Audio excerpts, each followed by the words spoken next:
Pemirsa, terima kasih masih bersama kami.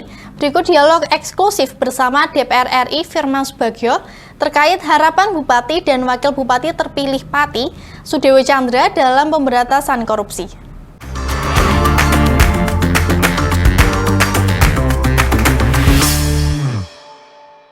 Lingkar TV dimanapun Anda berada, bertemu lagi dengan saya Nailin RA, dan kali ini saya akan ngobrol bersama dengan anggota Dewan dari Komisi 4, ada Bapak Firman Subagio.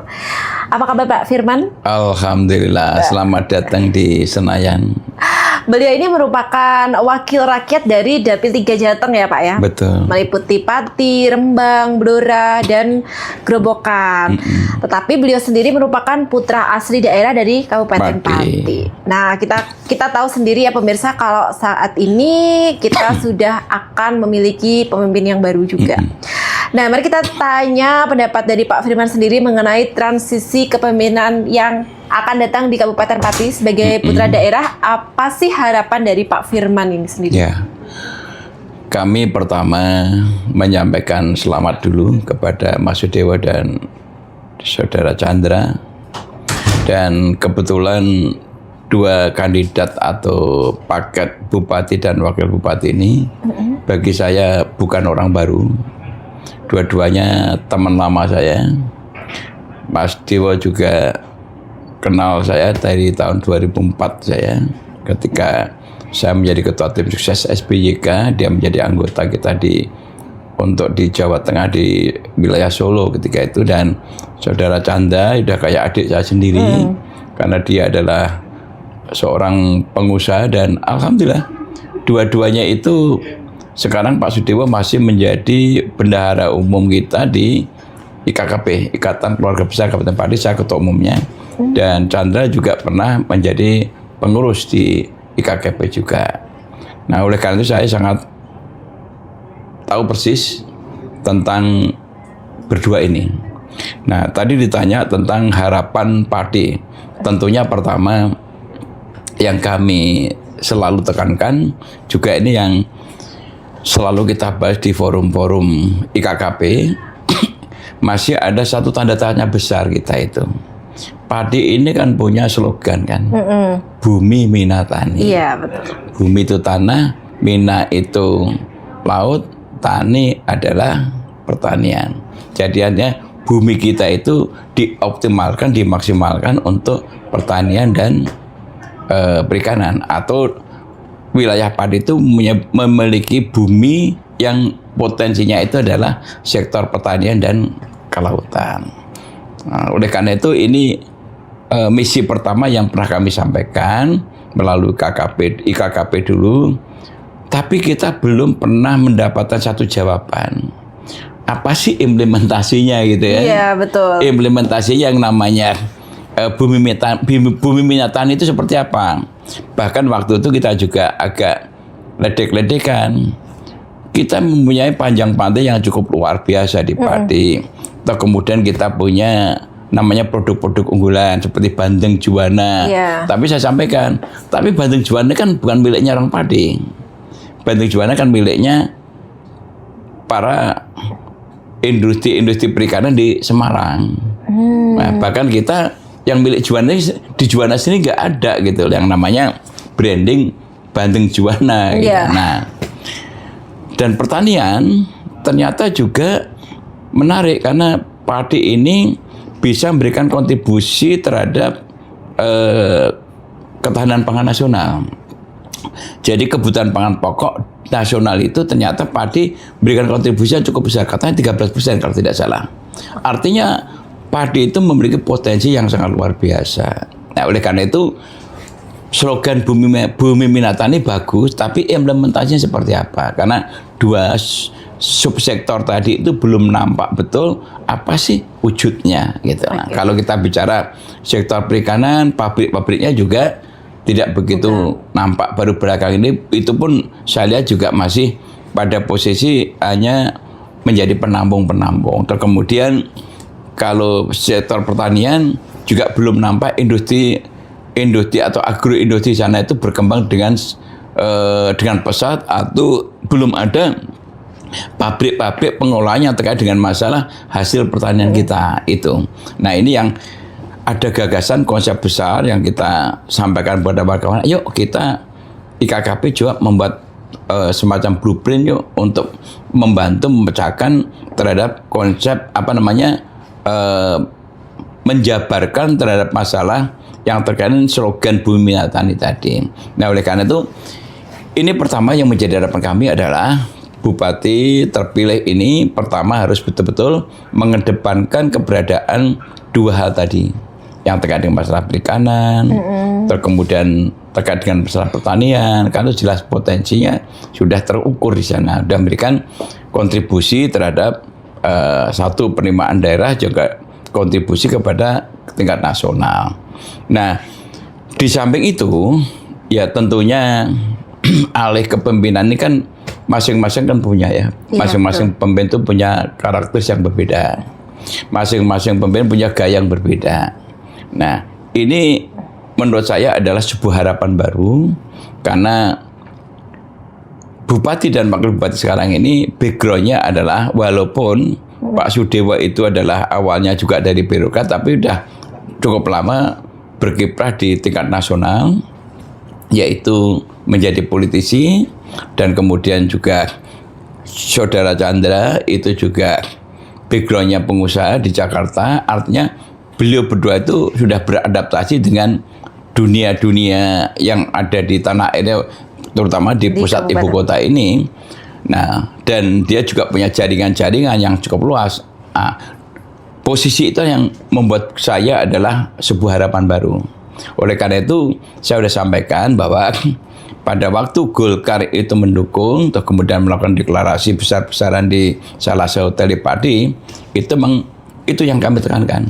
Kita harus mampu menjabarkan Bumi Minyak Tani, dan yang paling harus menjadi perhatian itu adalah mengenai masalah isu korupsi. Ya, betul sekali. Bagaimana isu korupsi? Ya, korupsi. Nah, di Pati ini dari periode ke periode bupati sebelumnya itu isu itu kan selalu muncul. Bahkan belakangan ini isu transaksional terhadap masalah alih fungsi jabatan. Atau kemudian juga masuknya tenaga honorer baru, terus masuk PSN, ASN, itu semua nuansanya konon katanya transaksional, sehingga kemarin yang pada mengadu itu ada perangkat desa yang kemudian juga membayar, terus kemudian ada lagi mau masuk ponakan saya sendiri juga keluh kesahnya, saya udah sekian tahun mengabdi sebagai bidan, itu kok nggak ada perhatian, bahkan kami sudah ditawarkan dengan angka sekian, atau kemudian kami punya uang sekian, tapi itu nggak bisa main lah. Ini yang terus terang memanggil kami sebagai tokoh nasional yang asli Pati dan kemudian sebagai kader Golkar, melihat ini sebuah keprihatinan besar. Oleh karena itu, salah satu yang kami minta kepada Mas Sudewo dan Saudara Chandra ketika kami deklarasi itu adalah supaya hal-hal seperti ini jangan sampai terjadi lagi. Kalau kita sudah siap menjadi bupati, tentunya harus siap segala sesuatunya. Tidak perlu menjadi seorang bupati kan pengabdian. Ya, jangan sampai menjadi seorang bupati itu untuk mencari nafkah. Itu salah besar. Pengabdian di mana mereka harus menunjukkan bahwa ini loh, saya betul-betul berpihak kepada kepentingan. Komitmen itu yang kami bangun dengan bupati baru. Dan tentunya kami akan ikut mengontrol, mengawasi, dan tidak hanya mengontrol, tapi kami juga akan mendampingi dari sisi kebijakan-kebijakan nasional, kebijakan politik, dari anggaran, komitmen kami untuk membesarkan partai seperti yang sekarang saya lakukan itu kan, saya sudah membantu kepada masyarakat petani padi kan sudah luar biasa. Iya, itu kita lakukan terus, dan kemudian pembinaan hanya nanti kita tingkatkan bagaimana yang terkait dengan agroindustri tadi, supaya seperti kelapa kopior itu kan satu-satunya miliknya Padi. Iya. Ya kan? Dari Duku Seti ya, Pak? Duku Seti, dan tidak ada lain. Tapi tiba-tiba kemarin di Bogor itu sudah ada kebun kelapa kopi yang begitu luasnya dan menjadi objek wisata yang menghasilkan penerimaan mereka itu perusahaan itu luar biasa. Itu. Terus kemudian saya ngembangkan lagi di utara itu durian. Alhamdulillah. Ya. Sukses juga. Terus di Sukabubuk itu saya perhutanan sosial itu sudah ekspor itu malah pete Cinanya, atau kemudian mangganya, belum alpukatnya, itu luar biasa. Nah, itulah kebanggaan saya sebagai orang Pati, supaya ke depan itu kalau bisa jangan terus kemudian hanya menjadi komoditi ekspor yang sifatnya bahan baku mentah. Tetapi kalau bisa nggak ke depan itu di padi itu ada yang bikin pabrik pengolahan katakanlah mangga kaleng. Ya, mangga kaleng bisa diekspor. Atau kemudian bisa nggak alpukat dibikin inovasi. Nah, ini yang saya arahkan sana. Nah, dari situlah nanti tentunya kita harapkan bupati dan wakil bupati ada value, ada penerimaan daerah betul-betul bagaimana meningkatkan potensi unggulan padi itu menjadi salah satu unggulan di tingkat nasional ini. Itu yang kami inginkan. Nah, kemudian perikanan juga gitu. Ini kan ada gerakan makan siang gratis atau makan bergizi. Makan bergizi gratis, nah, ya. Harapan saya makan gratis bergizi ini itu juga bisa mengoptimalkan satu ya sayur mayurnya dibeli dari petani, atau kemudian buah-buahnya juga dari petani kan di sana bisa nanam namanya pepaya, atau kemudian macam-macam ya. Pepaya, ada kelengkeng, ada macam-macam. Yang penting jangan durian kan, durian itu bukan termasuk kategori maksiat lima sempurnaan. Itu. Jadi itu harapan kami seperti itu. Telur. Nah, ini saya nanti tahun ini kami akan ada program membagi ayam. Membagi ayam. Jadi ayam itu ya satu kelompok mendapatkan 600 ekor. Oh, satu kelompok itu terdiri dari berapa orang? 15 orang, tapi saya akan kembangkan menjadi 30 orang. Karena kalau satu kelompok 15 orang, itu satu orang aja akan terima 40 ekor. Rasanya keberatan. Nah, kalau nanti Lingkar TV mau kerjasama punya kelompok untuk bikin pilot proyek, saya mau aja. Oh, tentu ya. Nanti ada satu desa, itu dibagi saja. Katakanlah satu kelompok itu kan 600 ekor. Yeah. 600 ekor kita bagi aja 10 ekor. Berarti kalau 10 ekor berarti kan bisa 60 orang. Yeah. Nah, kalau 10 ekor itu nggak perlu kandang komunal. Dirawat aja di rumah. Karena saya kemarin jalan-jalan di Celuwa, Duko Seti, itu kan semua kan punya lahan yang luas. Pendampingannya nanti gimana, Pak? Nah, tinggal pendampingannya kita atur. Karena masalah merawat ayam ini kalau 10 ekor kan gampang, dilepas saja udah sore pulang lagi. Saya dulu kan kerjaannya kan begitu waktu kecil. Tapi kalau sekarang kan ada aturannya atau perdanya ketika ayam masuk ke pekarangan orang bisa kena denda. Ya, tentunya ini harus dievaluasi lah. Jangan hal-hal kecil atau kemudian dibikin perda kayak kurang kerjaan aja. Itu kan memberikan meningkatkan harkat hidup orang. Jangan bikin perda itu hal-hal yang menyulitkan rakyat. Itu perda atau undang-undang ya Pak ya tentang itu? Saya pernah membacanya. Perda mungkin, kalau undang-undang nggak ada. Karena saya sangat sensitif. Saya kan 20 tahun terakhir ini, saya kan di DPR kan 5 periode ini. 20 terakhir ini kan, 20 tahun terakhir ini kan, ini masuk 21 tahun ini kan tetap di Komisi 4. Yang dulu satu periode di Komisi 2. Itu saya betul-betul mencermati ini. Nah, oleh karena itu, peraturan daerah itu dibuat adalah dalam rangka untuk mengatur segala sesuatu yang existing tapi belum ada dasar hukumnya. Katakanlah penelitian pedagang kaki lima, ya. Penelitian bukan dalam arti menggusur ya, tapi ditetapkan dalam arti disiplinnya, kemudian hak dan kewajibannya. Kalau bisa kan ditertibkan itu ya tempat-tempat tertentu itu harus kondisikan yang baik, bukan asal-asalan saja. Nah, ini penting. Nah, oleh karena itu, kalau peraturan-peraturan daerah dibuat itu dalam rangka yang sifatnya untuk mendukung sesuatu yang sudah ada di masyarakat, tapi belum ada dasar aturan hukum, bisa tuh. Tapi jangan membuat regulasi yang menyulitkan masyarakat. Karena masyarakat ini kan orang yang tidak paham hukum. Jangan terlalu diatur. Bikin regulasi itu jangan terlalu banyak mewajibkan rakyat harus begini, rakyat harus begitu. Cari makan aja susah. Iya, betul. Ya, cari makan susah, nanti salah-salah gara-gara ayam lompat ke tempat tantangnya di proses hukum. Ini kan nggak boleh. Nah, ini yang rasional aja lah itu. Nah, ini yang saya inginkan bahwa memang tugas Pak Mas Sudewo sama Mas Andra ini agak sedikit berat, tapi nggak apa-apa. Ayo kita bareng-bareng. Saya sebagai partai pendukung tentunya punya komitmen untuk mendukung pemerintahan baru menuju pemerintahan bersih dan berwibawa, dan kemudian betul-betul bisa meningkatkan potensi pembangunan dan kesejahteraan masyarakat. Itu kata kuncinya. Oke, Bang. Baik. Dan pemberantasan korupsi. Iya, itu poin yang penting ya, karena itu sangat merusak hajat hidup orang banyak gitu, Pak. Betul.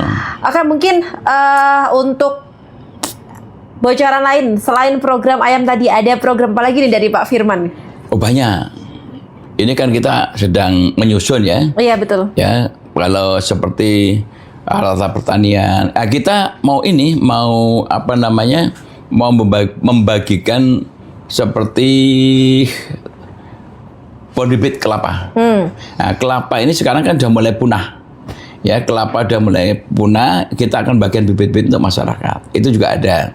Kemudian kita akan bikin bibit jagung yang produktif, itu ada. Sampai sekarang 1.000 hektar itu. Nah, itu nanti akan kita bagikan di 4 kabupaten. Saya udah petakan semua. Kalau jagung kan wilayah utara, wilayah selatan. Itu. Kalau mungkin masyarakat, terutama di dapilnya Anda yang ingin sekali mendaftar untuk bisa mendapatkan programnya dari Pak Firman, itu bagaimana? Ya, kalau kelompoknya memenuhi persyaratan, Gitu. ya Tinggal mungkin mengajukan nanti bisa kita sosialisasikan sama-sama. Kan saya memberikan bantuan kepada masyarakat yang betul-betul, tetapi syaratnya adalah persyaratan administrasi dipenuhi, kemudian kelompoknya terpenuhi, dan tidak disalahgunakan. Karena banyak sekali yang sekarang saya bantu program-program itu disalahgunakan. Contoh, ya kemarin itu kita berikan alat tertentu, kemudian bukan untuk membantu desanya, tapi malah disewakan ke daerah lain untuk mencari uang. Bukan itu tujuannya. Tujuan saya adalah saya ingin bantu masyarakat Pati yang selama ini dihadapkan pada problem-problem sosial, problem masalah teknis seperti ini. Kita akan support, tapi jangan terus dimanfaatkan, terutama kepala desanya atau kelompok taninya malah dikomersialkan untuk kepentingan pribadi. Itu nggak boleh. Kalau itu mesti saya akan tarik. Saya sarankan kepada yang itu kalau alat masih bisa ditarik, kalau ayam udah mati udah nggak. Harapan saya juga ayam itu juga begitu, harus ada tanggung jawab. Saya gini, Mbak, saya pernah ya lama di Kepulauan Riau dan Riau itu saya pernah melakukan uji coba gitu ya. Waktu saya berkunjung di salah satu sekolahan ya, saya tanya anak-anak sekolah itu waktu itu SMA, kamu rumahnya di mana? Ini jelaskan. Kemudian bapakmu kerja apa? Bapaknya kerjanya tukang bangunan. Kemudian mamanya juga hanya menjadi pembantu atau menjadi apa lagi. Kemudian kalau kamu hidup sehari-hari gimana? Ya apa ada yang sekedarnya hidupnya. Kemudian bayar sekolah segala macam gimana? Ya pernah terlambat nggak? Dia bilang ya sering. Kalau bapak nggak ada kerjaan, nggak dapat kerjaan, mama saya nggak punya uang, ya uang sekolahnya tertunggak. Saya kasih tahu, kamu mau nggak kasih modal? Bingung dia, modal apa Pak? Itu ya sambil takut-takut ya, modal apa? Saya kasih modal bukan uang. Kamu tahu kan ayam? Tahu Pak. Nah gini, kamu saya kasih satu pasang ayam Bangkok, pejantan sama betina.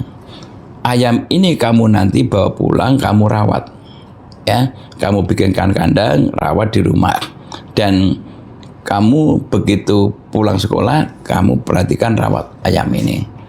Terus kemudian dia untuk apa? Ya, nanti ayam itu kalau sudah kawin kan menghasilkan satu telur, kedua beranak. Ini kan bisa dikembangkan. Kalau telurnya itu nanti banyak kan bisa sebagian kamu konsumsi, kamu mutu gizi kamu naik, ya. Kamu berarti proteinnya kamu akan naik di situ. Jadi kamu dapat asupan protein dari telur itu. Karena syarat 4 sehat 5 sempurna itu salah satu kan pakai telur, pakai buah. Nah kalau nanti yang lainnya sudah diteteskan, itu kamu rawat Nanti sebagian bisa dijual, sebagian dirawat lagi. Akhirnya apa? Berkembang. Berkembang. Alhamdulillah anaknya sekarang itu udah lulus SMA, bahkan udah kuliah. Ayamnya jadi banyak. Masya Nah, Allah. hal-hal yang kecil begini itu bisa kita lakukan. Kita nggak perlu bangun meningkatkan kesejahteraan masyarakat, kemudian membangun perekonomian menjadi lebih baik dari aspek sosial. Tidak perlu yang muluk-muluk gede-gede, ya kecil-kecil aja. Kecil-kecil kita lakukan. Kan itu cukup produktif. Yes. Dan itu ada peningkatan disiplin daripada masyarakat anak kecil-kecil. Ternyata saya bisa. Akhirnya termotivasi. Pernah juga yang di Padi Selatan itu di Sukolilo. Iya. Ya. Sukolilo tidak salah. Yang PGRI itu. Sama. Waktu dia itu mau mengikuti lomba di Brasilia itu, atau kemudian kepala sekolahnya menelpon saya minta bantuan, Pak, kami tolong kalau bisa Pak dibantu karena Pak Bupatinya hanya bantu 2,5 juta. Bagaimana 2,5 juta ikut akan lomba ke Brasilia? Ya tergugahlah saya dan waktu saya bantulah ya supaya bisa berangkat. Alhamdulillah. Apa yang terjadi? Waktu di Brasilia menang. Dan sekarang anaknya sudah lulus, malah dapat beasiswa di Fakultas MIPA di Gajah Mada, dan sekarang udah menjadi asisten dosen. Wow. Pada waktu itu, setelah dia pulang, saya datengin ke Sukolilo, ke PGRI. Saya tanya, kemudian saya belikan laptop untuk supaya mereka berinovasi, dia bekerja, melakukan interaksi dengan teman-teman waktu di Brasil itu, dan kemudian itulah akhirnya dia menjadi juara dan dapat beasiswa dari Gajah Mada itu. Dan sekarang udah menjadi asisten dosen. Ternyata apa, Mbak? Apa? Bukan anaknya orang kaya.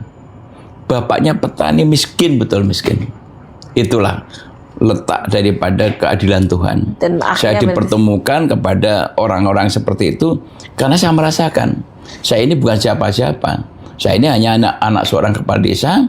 Desa saya di Kedalon Batangan sana, ya, yang ketika itu juga hidup susah. Saya lahir di tahun 53 ketika Indonesia baru merdeka 8 tahun, susahnya hidup luar biasa. Dan di situ saya termotivasi. Setelah saya bantu berhasil, sekarang jadi asisten dosen. Dan saya datengin rumahnya. Bapaknya pun saya kasih kegiatan waktu itu supaya bisa membiayai anak sekolah. Saya kasih program yang bisa menghasilkan untuk pertanian dan dikelola secara baik untuk anaknya itu. Secara langsung itu mengentaskan kemiskinan secara langsung itu seperti itu. Harus betul-betul kita itu memberikan sesuatu yang produktif dan tidak perlu muluk-muluk lah gitu. Hal-hal yang kecil tapi produktif. Coba nanti kita kalau memang Lingkar TV mau kerjasama atau mau memanfaatkannya, ayo kita bikin percontohan. Bina desa tertentu gitu ya, kasih satu paket, atau kemudian nanti kita kawal gitu, hasilnya kayak apa gitu. Nah tahun depan kita evaluasi lagi, kalau ada program lagi kasih yang lainnya lagi, seperti yang di Sukabubuk itu kita kasih perhutanan sosial, nanam pete, nanam banyak itu di Sukabubuk, perhutanan sosial, nanam pete, nanam mangga, nanam rimpang juga ya Pak ya, nangka, banyak sekali.